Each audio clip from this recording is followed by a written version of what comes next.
Welcome to the 2010 Fusion Podcast, presented to you by the Oregon Ministry Network. Fusion took place November 4th through 6th at People's Church in Salem. The following message was brought to us by Mark and Heidi Zwiefel during the third general session.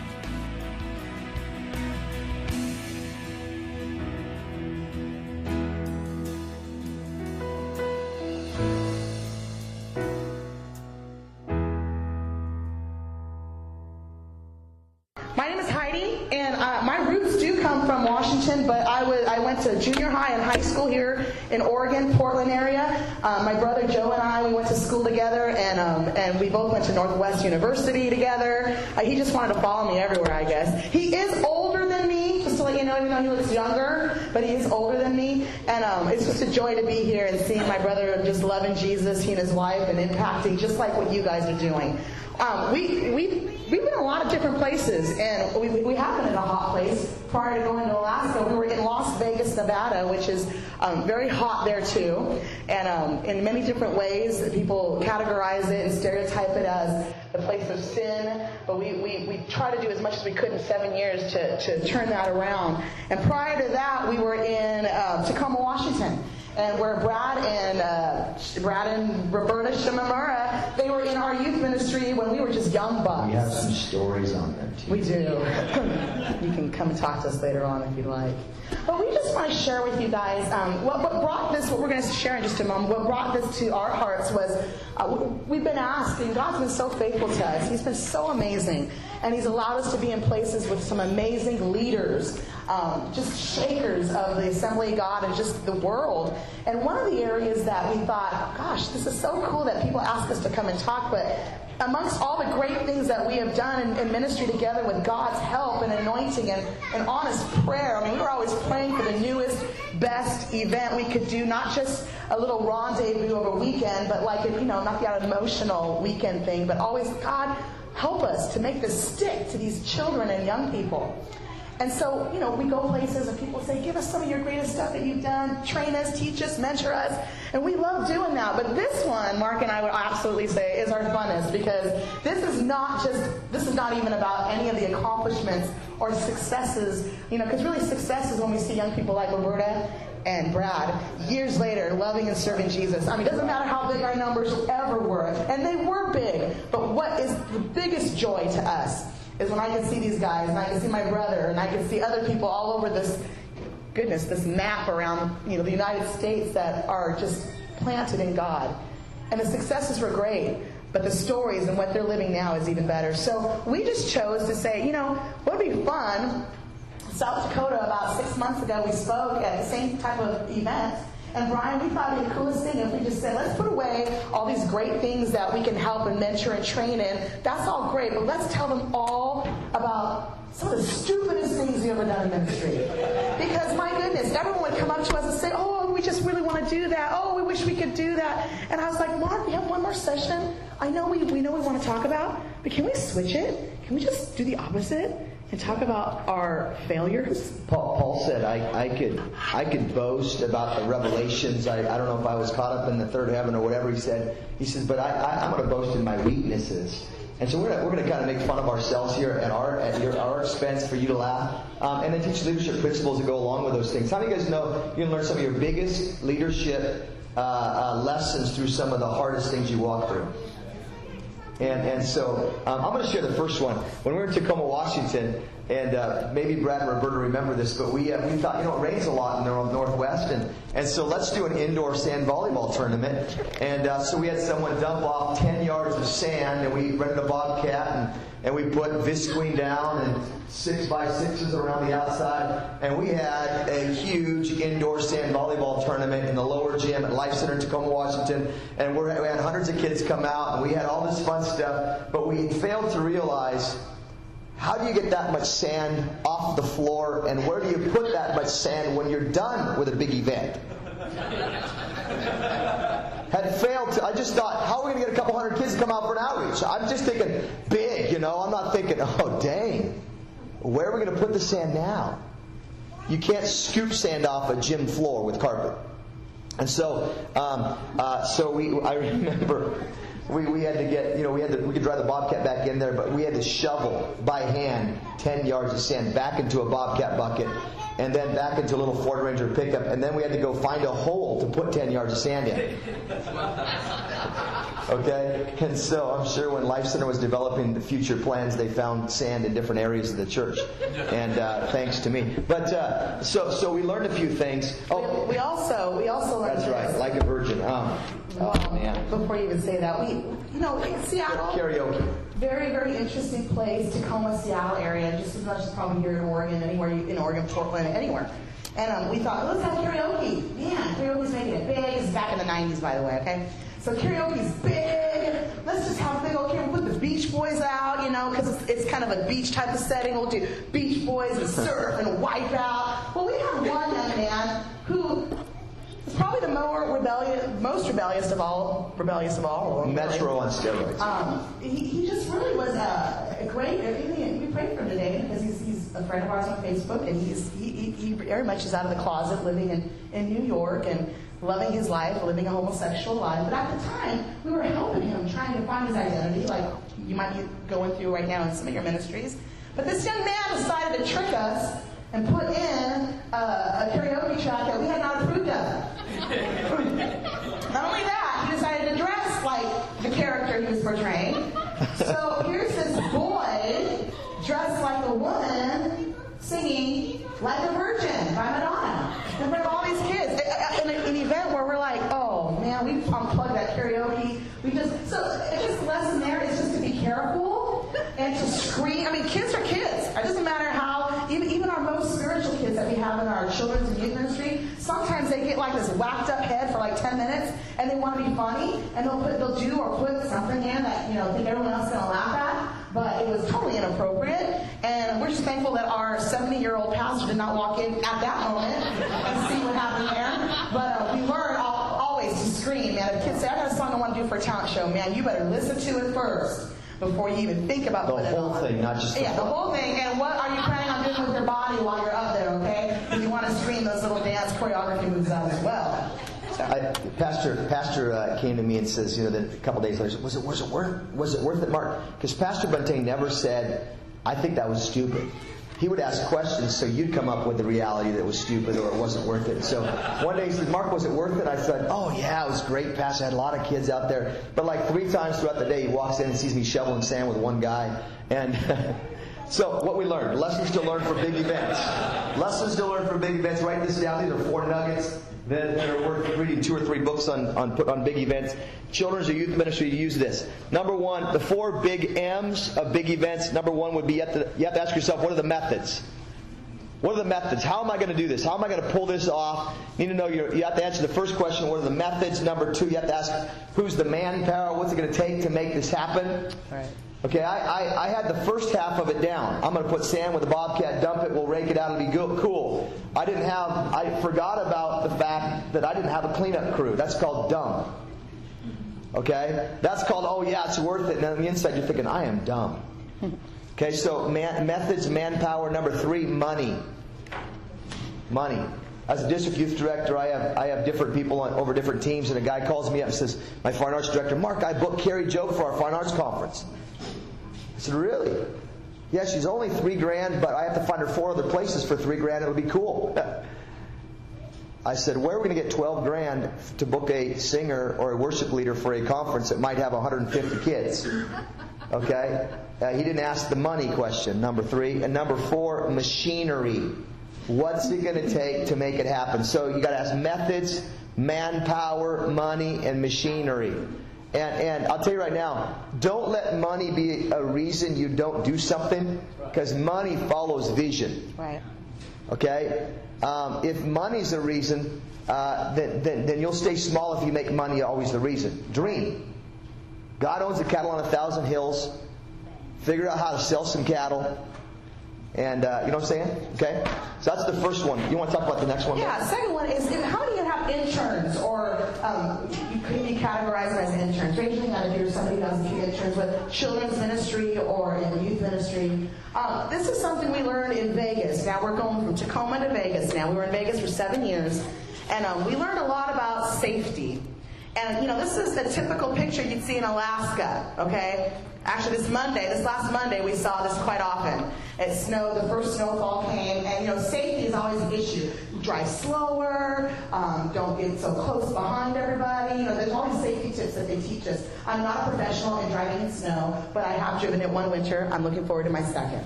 This is in Las Vegas, though. There's not snow in Las Vegas, right? No, there isn't.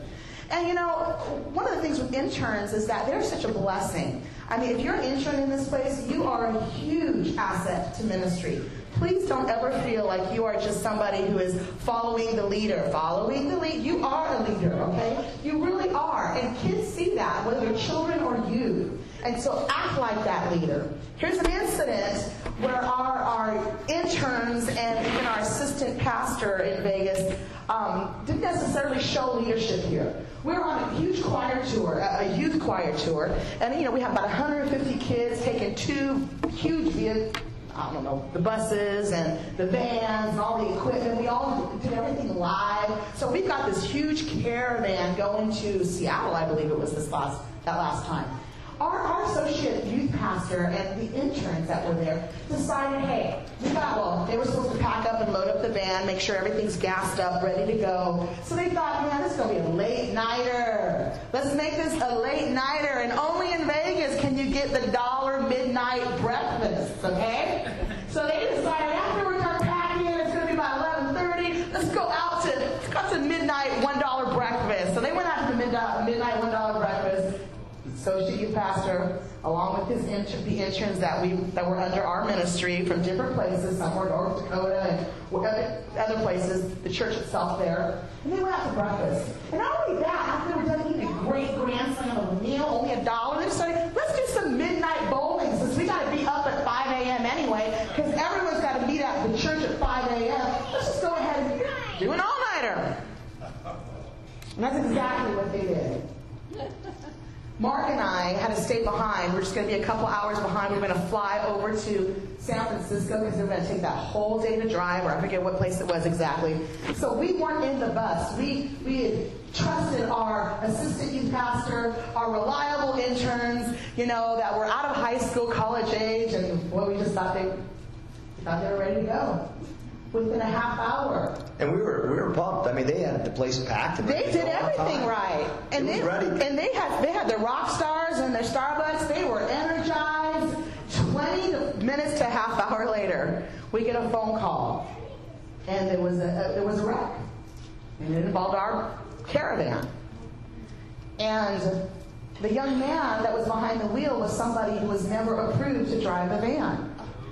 But it was because our assistant youth pastor was so tired after the rock stars started downplaying there a little bit. He asked Bob the intern, will you drive? Sure, man, I'll do it. He, along with the assistant youth pastor, stayed up all night. And Mark and I, in hindsight, even years have passed since this happened, we still learned this leadership lesson. Nobody got killed, but there were people that were hurt. Matter of fact, all of our equipment was destroyed. The van that had all of our equipment completely wrecked and destroyed. A young man had to go into surgery, and he still has glass in his brain to this day because he was one of the interns because of the accident. And in hindsight, we realized everything that went wrong, a big, big failure here, because we learned after that there is no such thing as staying up all night if you're going to be driving a vehicle. You will get adequate amount of sleep. And Mark, go ahead and finish the rest. And we always rented vans for trips like this. It was a rental van. And my assistant thought, Mark said the budget's tight, so let me save money on not get the extra insurance. Yeah. And I always took the extra insurance when you do a rental vehicle for a church trip. So if something happens to the van, you walk away, you let their insurance company worry about it, it's done. 3 years later, we're trying to get money on a base that, we're talking all the equipment was ruined. A couple Macintosh computers, video projectors, all the instruments, choir tour, okay? Everyone's personal. And what we learned is a couple lessons we've learned, and we learned the hard way. Number one, make sure kids don't have cell phones on trips like that, because parents find out about it before you have a chance to tell them. That's not fun. Okay, that's side note. We had heard parents were calling us saying, we heard kids were thrown from the bus. There's blood everywhere, and that wasn't, that's a kid, not a parent. A couple things we learned from that, and I think these are principles for youth and children's ministry when it comes to safety. Number one, have the assurance of insurance. Don't cheat yourself when it comes to insurance on trips. Just have the insurance. Do the due diligence. Don't let somebody drive who's not approved. And I told the youth, my associate, get everyone that's going to drive on the insurance, and he just kind of forgot. He said, I had a brain fart. And I said, no, you're going to get fired. Number two, I didn't know. And number two, safety comes at a cost. Safety comes at a cost. It's going to cost, but don't cut corners when it comes to safety. And that would mean budgeting that extra money for that insurance, that extra insurance. We ever since then, we always took out the extras. It cost maybe $40 more a day, but we were assured that if something happened, and it does happen, it did happen, that we'd be covered. So budget that in there. If you haven't done that, and the time comes where it's like, why didn't I do that? It was $40 extra. You will regret it. You really will. And we have, in hindsight, done that. So, and I always taught my interns and students and leaders, be at rest, get some rest. And I'll even say this: if you're taking kids on trips and you're going to be the primary driver, I know there's that need to hang out with kids and build relationships. You might need a separate hotel room if you're going to be driving, because you know something? Here's the deal. As a parent now of kids who are in the youth ministry and also going to kids camp, I'm thinking, number one, I hope that driver got enough rest, because they've got my most prized possession on board, and I want to make sure that my most prized possession gets where they're going and back safely. And so the lesson we learned, I don't know, and another lesson we learned is, I remember we're taking a trip in a back to school retreat type thing down in Tillamook, Oregon. Drove down from Seattle. We're back from Vegas now. We're up there, and we're taking a trip. We're going down the Highway 101 up towards Seaside. I don't know if you've ever been on that road. And I was driving the church bus. Didn't know that there was grease on the front brakes. I'm pumping my brakes. Someone stops in front of me. You're on the trip, Brad or Roberta. And someone stops with a classic BMW in front of me, and I am pumping my brakes. There's a log truck coming on one road. On the opposite lane. There's a Marshall on the other lane. There's only one option. That's to hit that BMW in front of me. And I'm pumping my brakes, and the bus is not slowing down. I hit the car, and I'm thinking, I'd only been at the church maybe 6 months at this time. I'm thinking, I'm going to get fired. I totaled a car in between. So there was 3 cars, bus and 2 cars.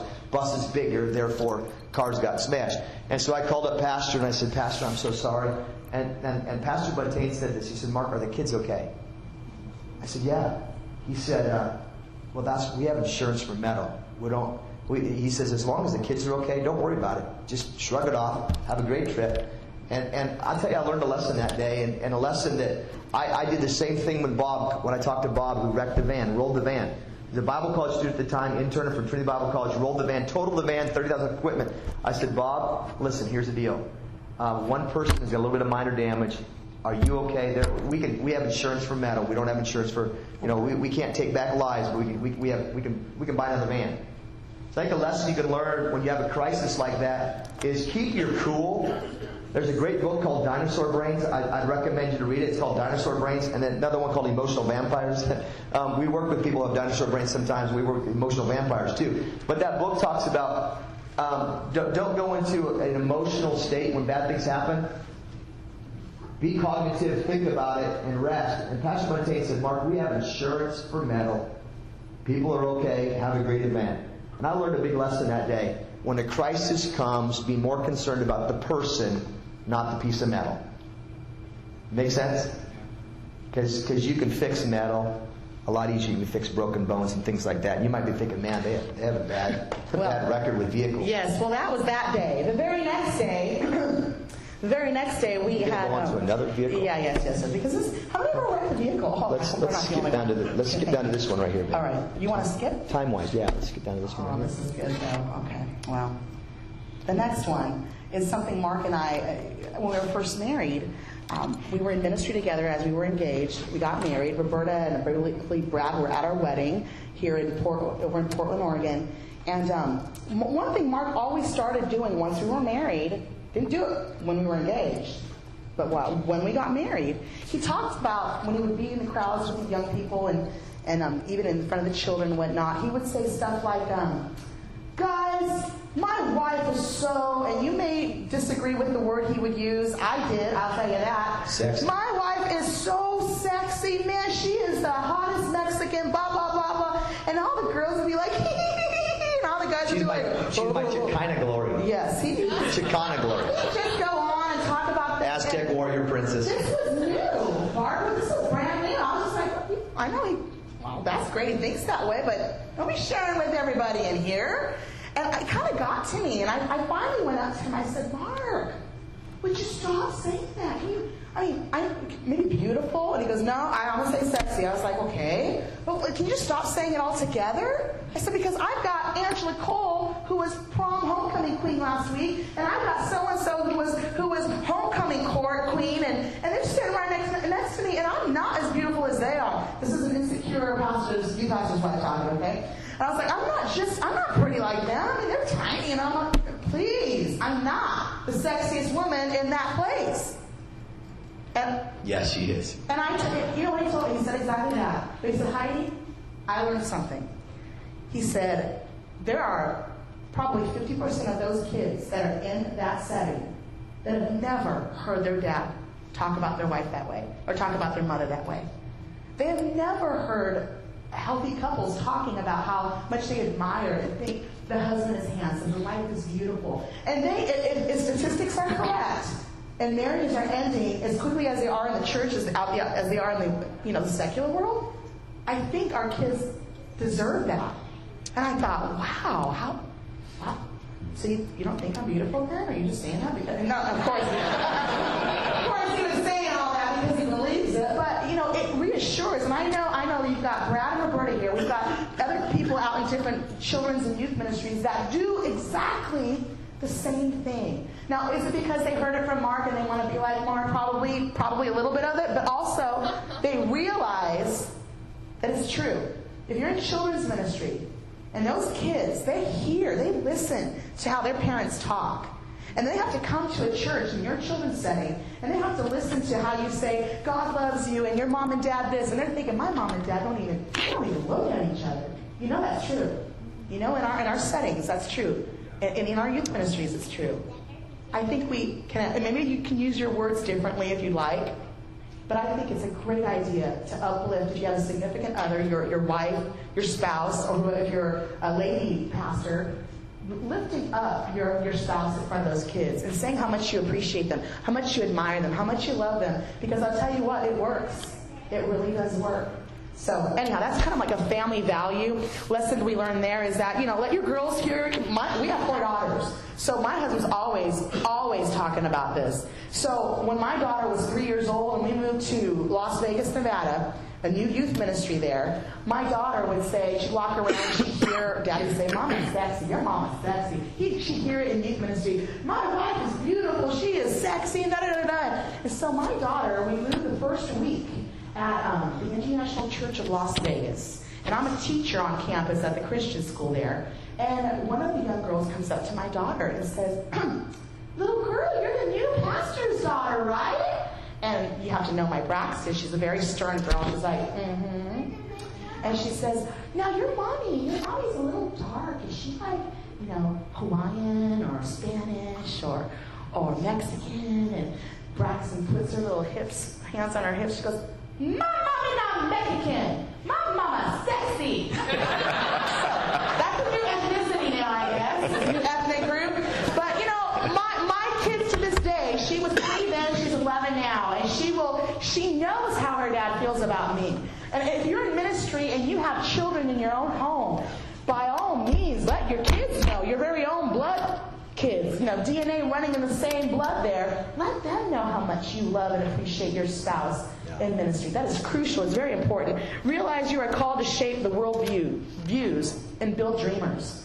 Those girls heard a man speak about his wife, and if not all of them, 99% of them dreamed about marrying a husband very similar who would talk that way about their wife. Or those young men would hear a woman talk about how much she adores and admires her husband, how he's just a go-getter. They dream those things. We need to build real dreamers, especially in the life, in the world of marriage and relationships. So, people would be like, well, I'm kind of offended that you call your wife beautiful and sexy, but that's private, and you should be saying that. And I understand that. I really do. Believe me, I went to him and said, that's not good to say. But I understood his view as well. And I'll tell you what, it works, because we've got great young men and women in ministry right now that are tight and firm in their marriage foundation. First Christ, and of course uplifting one another. Family values there. That's good. We're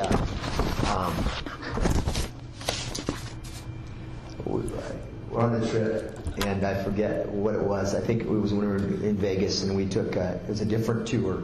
And we didn't have campgrounds around us large enough. Vegas had grown up overnight, 3 million people, and there weren't large enough campgrounds to do a large summer camp that we could go to. So we just did traveling summer camps. We got thought out of the box, and hey, how can we do it? So for the same price, let's rent some buses, and let's go to 4 or 5 places, and jet ski one place, and amusement park one place, and spend the night at church floors and things like that. So we're in Colorado, and one of the girls had done something, broke her wrist or something, and so my wife takes off with the buses and to go up the road to where we were staying somewhere on the way heading back home. You have to understand, when he says we stayed at church floors, it might have even been some of yours, but one time you get to go to a hotel. That's right.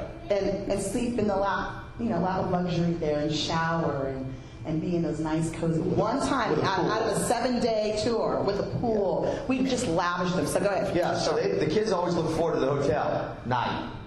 Real bed, real shower, not the church floor shower with roaches. I mean, we stayed at church, I won't name the name, it was in Oregon, where we turned the lights on real quick and roaches are, I mean, it's like, okay, wow. Oh, yeah. Okay, and I met the youth pastor from that church here this weekend. No, it wasn't. I think it was yours. No, I'm joking, Wes. So I take a girl to the hospital and broke her wrist or something, and I kept the van load back, and my wife went up with the buses and the rest of the people to where we're going, and they get to where we're going, and so I'm driving up the road, and I'm thinking, I just drove by a couple brand new hotels, and I'm thinking, I don't see the bus, that's not the name of the hotel my wife gave me, the itinerary, and I drive, and I see a dump up the road. I'm talking about one of those hotels that you might put your mother-in-law in if you don't like it. No, I mean, one of those hotels is like, no. And so I pulled into that hotel as a joke. Hey guys, this is where we're staying. And my kids are like, why would we stay here? And guys, I pull up, I look around the corner, and the buses are parked there. That was the hotel that my wife had booked. Okay, maybe not. Well, when the interns, okay. And so, and then similar situation happened in Las Vegas. My assistant said, I called all around. We had this winter camp, and we were, I took 200 kids this winter camp. So we ran out of a couple hotels next door to each other, and he's like, I got the best rates in town. Well, I drive up there, and I look at the hotels, and I'm thinking, for $15 more a night, we could have stayed in a decent hotel. And there's times when we think of our budget, we cut a few corners, and kind of just, you're going to get what you pay for. You're going to get what, and again, if all your decisions are made on money, and I understand we're in an economic downturn, I understand that budgets are important, but I also believe this. I'm just a big believer that vision brings money, okay? Vision brings money. You can drink. People will come to your event if it costs $20 more. When they go home, they go, wow, we stayed in a nice hotel. A lot easier than the next time you try to recruit. Oh man, and they're going to have to ask. Here's the deal. Kids are going to go home and tell their parents where they stuffed at. And that parent's going to go, I gladly would have spent $20 more. Am I right? Yeah. And so a couple things we learned, a couple lessons we learned. Number one, at times we save a nickel, but we lose the dime. And I see that in churches. I'm a district youth director. I travel all around. There are times they save a nickel, but in the process they lose the dime. Right. Our summer camp was that way. Well, we can't afford it. Well, it got to the place where no one wanted to come anymore. Well, now you have to afford it, okay? So you lose the nickel, and in the process, you save a nickel, lose a dime. Number two, don't have the poverty mentality. If you want to reach world changers, it might cost you.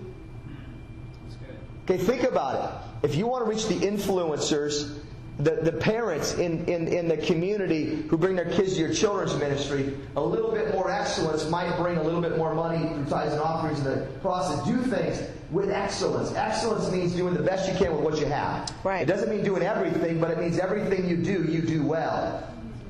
Okay? So let me define excellence again. Excellence is doing not everything, but doing everything you do well. Or the best you can with what you have. That's excellence, okay? And God will honor that. But make decisions based upon vision, not just budgets. Because vision will bring the money. Okay? And have a strong vision. You'll have the confidence to sit down with people and ask them for money, okay?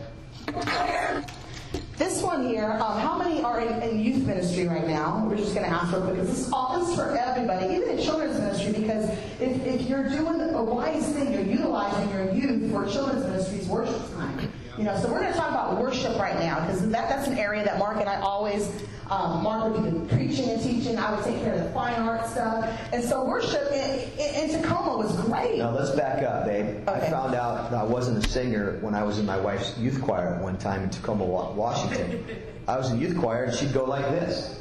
And if you've ever been involved in a choir, when someone goes like this, that means what? Sing louder. So I would sing louder. And so I'd sing louder, and finally my wife, in front of all the kids in the choir, stopped and says, "Hey guys, if I go like this, it's because I want you, Mark, not to offend you, Mark, but I want them to sing louder to cover you up." And so go ahead, babe. So since then, that stopped my dream of ever singing. And that was the immature pastor's wife moment again, all right? How about this wife moment there? But I'm gross. But I don't have a good voice anyway. You've gotten better, babe. Anyway. Worship. She's nice. So here's Tacoma Life Center. We were there for 5 years, a little over 5 years.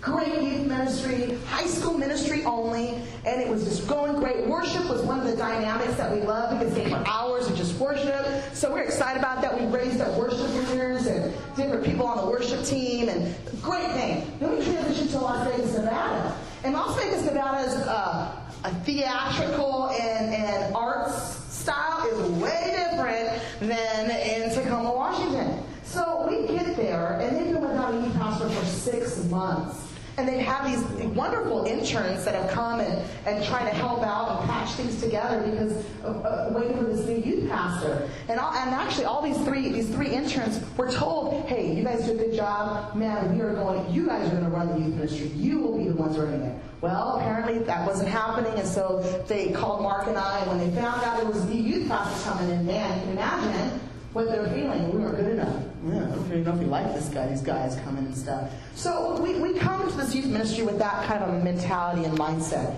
And there's this worship leader who I'm thinking, this is great, man. I don't have to lead worship.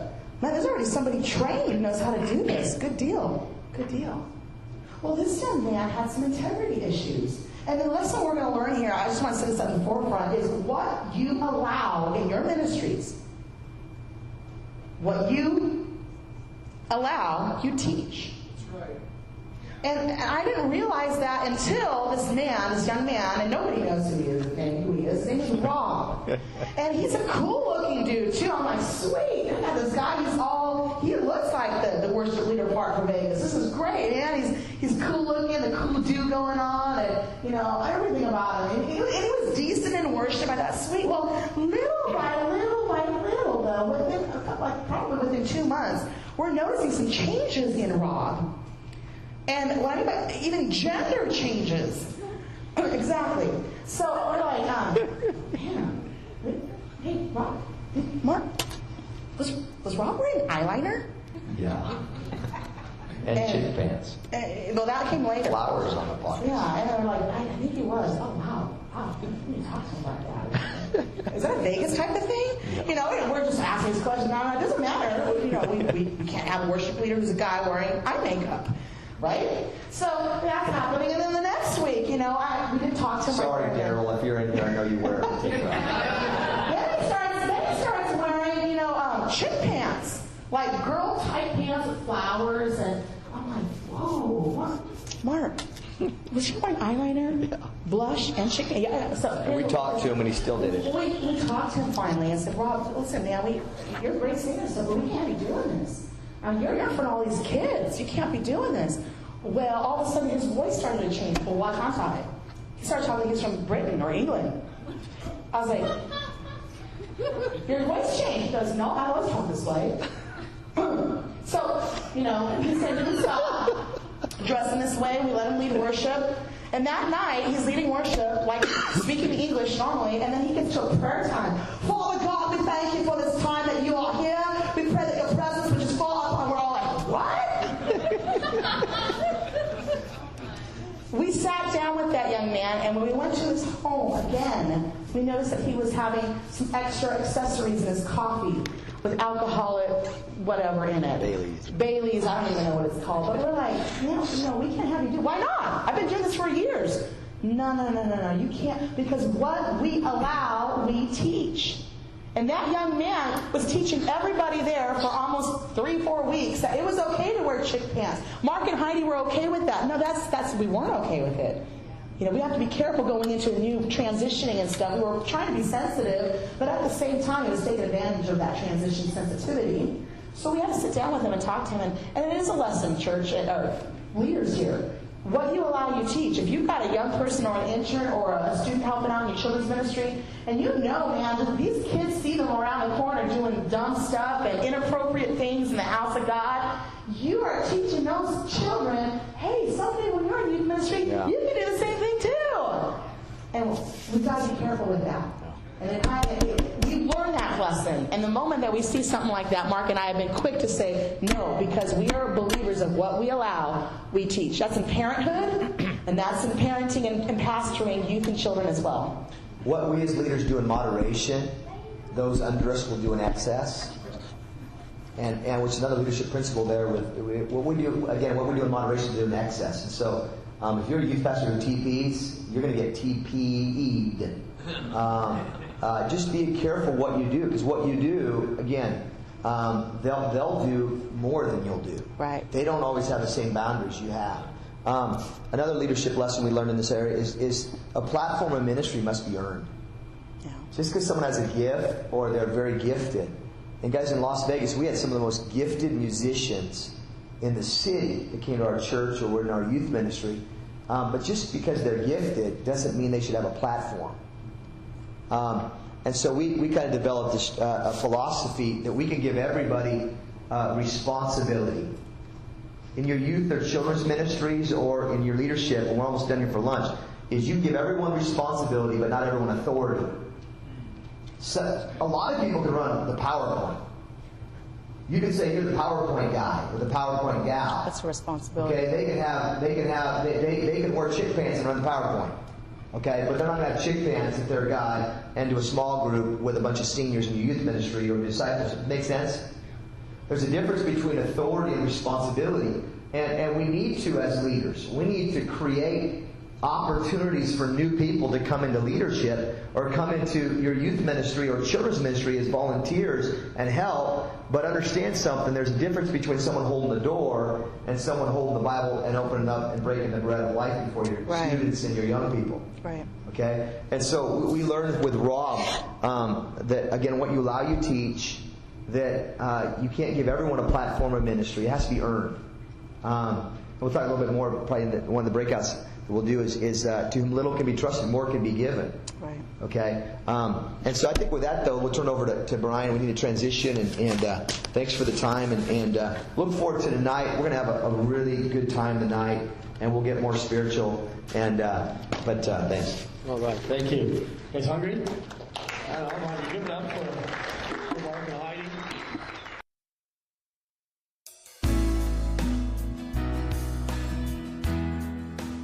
Thank you for listening to the 2010 Fusion Podcast. For more information on the Oregon Ministry Network and our events, please visit our website at oregonag.org.